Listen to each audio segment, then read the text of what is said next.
আইএসএফের সৈনিক মুজিবুর লস্কর মহাশয়, বাসন্তী অঞ্চল সভাপতি, ওনাকে ব্যাচ পরিয়ে সম্বর্ধনা জানাবেন সাদ্দাম মোল্লা।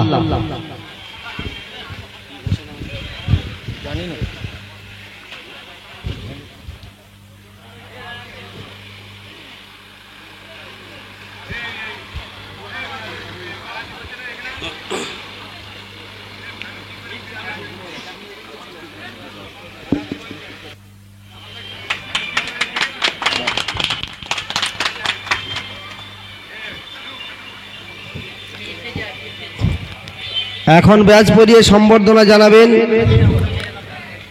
আর একটা নড়াকু মুখ, আপনারা অনেকে জানেন অনেকে জানেন না। বাসন্তী বিগত সময়ে অনেক সমাজসেবা কাজ করেছেন এবং মানুষের বিপদ আপদ সুবিধা অসুবিধার জন্যে এক সময় বাসন্তী প্রশাসনিক লেভেলে দায়িত্ব ছিলেন, মানুষের পাশে দাঁড়িয়ে কাজ করেছেন। মাননীয় হাইবোদ শেখ মহাশয়, কাঁঠালবাড়িয়া অঞ্চল সভাপতি, ওনাকে ব্যাচ পরিয়ে সম্বর্ধনা জানাবেন বাপ্পা বৈদ্য।